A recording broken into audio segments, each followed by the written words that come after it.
नमस्कार विद्यार्थी मित्रांनो, RCT कम्प्युटरमध्ये तुमचं पुन्हा एकदा स्वागत आहे.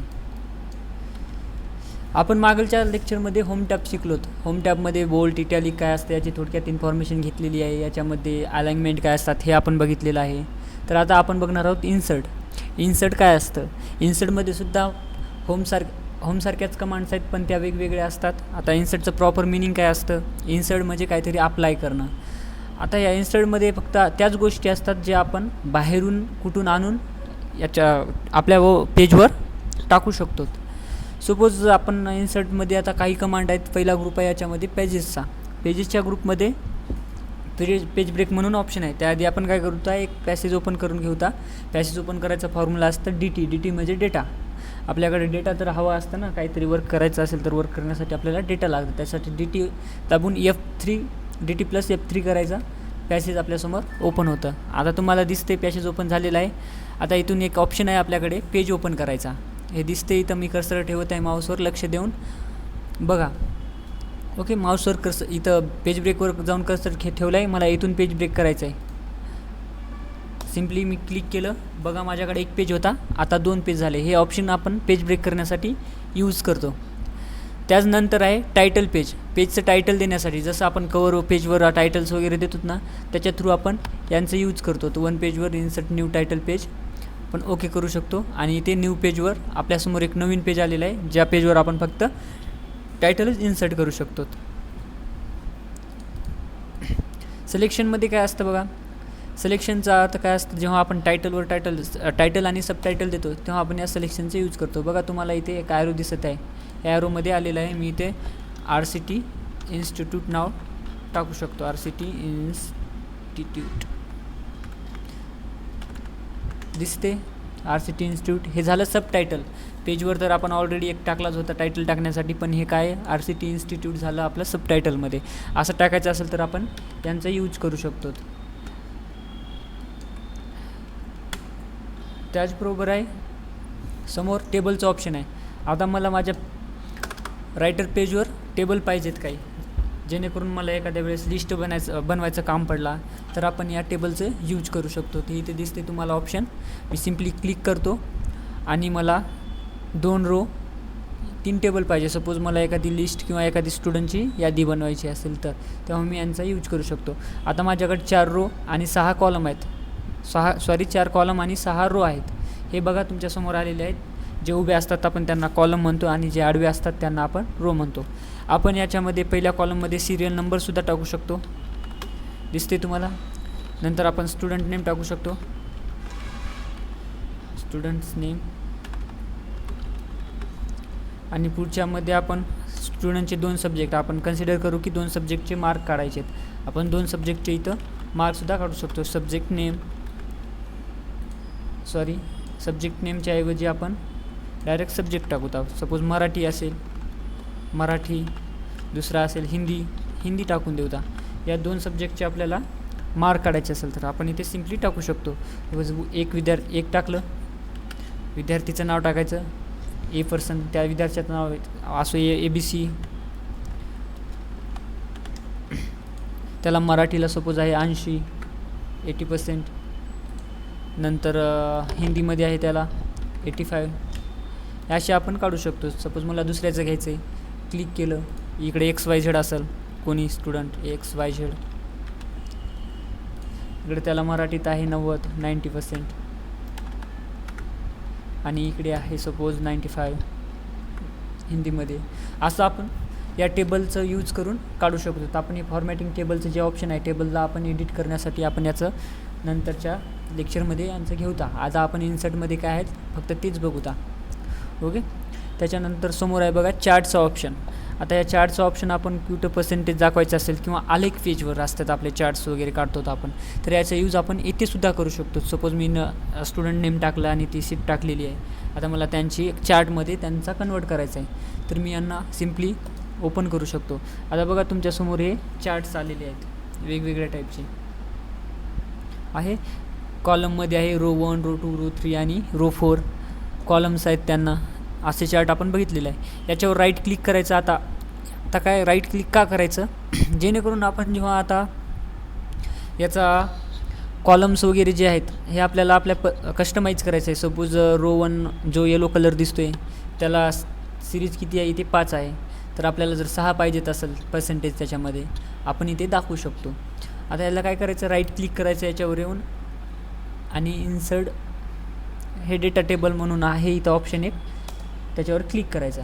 याच्यामध्ये काय असतं बघा, आपण जेव्हा हे चार्ट्स यूज करूत ना, चार्टचं शॉर्टकट येतात. आता सपोज माझ्याकडे व्हॅल्यू 1 व्हॅल्यू 2 कॅटेगरी आहेत ना, हे कॅटेगरीमध्ये काय आहेत, रो 1 रो 2, इकडे वाय व्हॅल्यू. आता आपण इथे सब्जेक्ट नाव देऊ. सपोज कॅटेगरीचा आपण काय करू, तर तिथे स्टुडंट नेम टाकू त्या कॅटेगरीला नाव. रो 1मध्ये स्टुडंटचं नाव टाकू, ए आहे.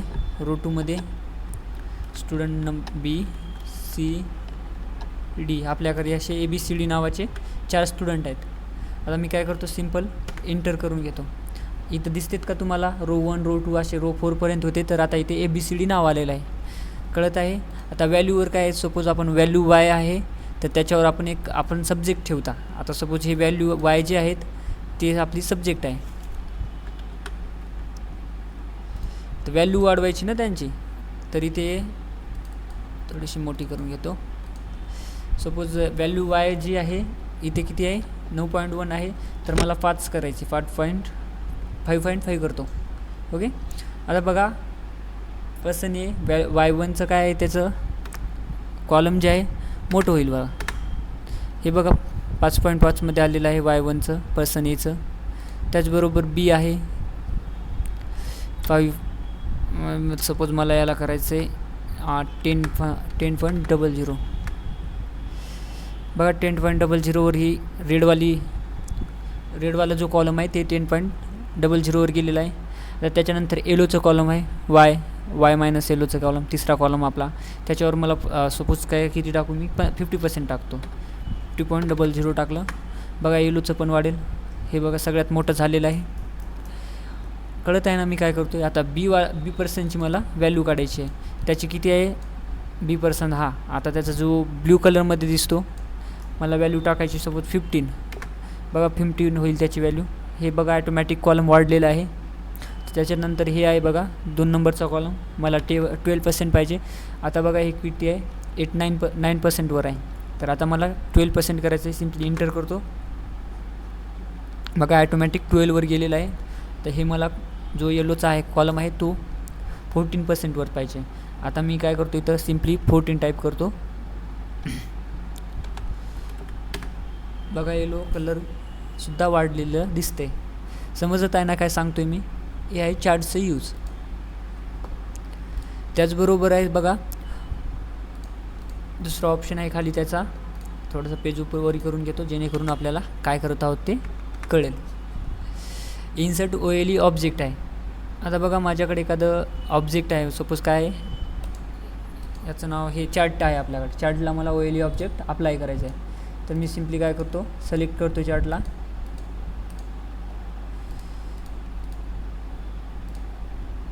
आणि सिम्पल OLE ऑब्जेक्टमधून काय असतं बघा, हे न्यू फाईलमध्ये क्रिएट फाईल आहे आणि इथं क्रिएट न्यू आहे. आपण काय करतो, ऑलरेडी बनलेली फाईल्स आहेत आपण ती घेऊता. क्रिएट फाईलमध्ये गेलो तर आपलं ब्राउझर ओपन होतं. इथं सर्च करायचं ब्राउझरमध्ये जाऊन आणि बघायची डॉक्युमेंटमध्ये एखादी डॉक्युमेंट फाईल. सपोज मी हे PBA कोर्स अपडेटचं काहीतरी आहे, याच्यावर मी हे ओपन करतो. ओके केलं. बघा तुमच्यासमोर ते कोर्स ओपन होईल. थोडंसं लोड घेत आहे, 1 मिनिट. बघा इथं दिसते ना, हे करिअर काहीतरी एक चार्ट बनवलेला आहे त्याच्यावर. तर हे आपल्यासमोर आलेलं आहे. ओके, समजते ना हे OLE ऑब्जेक्ट. एखादा ऑब्जेक्ट वगैरे फाईलमधून घ्यायचा असेल तर आपण याचा यूज करू शकतो. काही डाऊट आहे का याच्यामध्ये? ओके. त्याचबरोबर नेक्स्ट ऑप्शन आहे बघा इमेजचं. आता मला माझ्या वर्ड पेज किंवा रायटर पेजवर इमेज हवी आहे. तर मी सिम्पली काय करतो, इन्सर्टमध्ये जाऊन इमेजच्या ऑप्शनवर क्लिक करतो आणि इमेज इन्सर्ट करून घेतो. सपोज इमेजमध्ये आलो, पिक्चर्समध्ये बघतो पिक्चर्स आहेत का. एलिथ रिमूव्ह पिक्चर, हे माझी फाईल. आता एक पिक्चर आहे हॅपी गुड लुकिंग. आता ही एक ॲडव्हर्टाइजमेंटची पिक्चर आहे. तर मी ते इन्सर्ट करतो आपल्या पेजवर. बघा तुम्हाला आलेली दिसत आहे. मी कुठे बी याला कस्टमाइज करू शकतो, दिसते. हे काय हे काढून एक इमेज आपण इन्सर्ट केलेली आहे. कशावर? या आपल्या इन्सर्ट पेजवर. त्याचबरोबर समोर आहे गॅलरी. Same option. याच्यामध्ये काय, हे गॅलरीमध्ये घेतलं पण हे थोडंसं ॲरो आणि ॲरोसारखे आहेत बघा. आपण इथे याला ड्रॅग आणि ड्रॉप करून घेऊ पण शकतो. ड्रॅग आणि ड्रॉप. सायकल दाखवायची असेल, ड्रॅग आणि ड्रॉप. हे बघा आलेल्या दिसत आहेत. कोणतं बी तुम्ही यूज करू शकता. हे त्याचे इथे कॅटेगरीज आहेत. कशामध्ये पाहिजे? साऊंडमध्ये पाहिजे, साऊंडमध्ये आलं. शेपमध्ये पाहिजे, शेपमध्ये आलं. नेटवर्क्समध्ये पाहिजे, हे नेटवर्कमध्ये आहेत. आयकॉनमध्ये आहेत. कोणतं बी हवा असेल ड्रॅग आणि ड्रॉप करायचं किंवा इथं इन्सर्ट करायचा. हे येत आहे, तुम्हाला दिसत आहे तुमच्या डोळ्यासमोर. नंतर प्रॅक्टिकली तुम्ही यूज करून बघा याचा अर्थ काय होतं आणि याचं कशासाठी यूज होतं ते. समजलं ना तुम्हाला सगळं हे जेवढं मी सांगितलेलं आहे? ठीक आहे, आपण इथे स्टॉप करूता. पुढचं आपण पुढच्या लेक्चरमध्ये घेऊता. थँक्यू, धन्यवाद.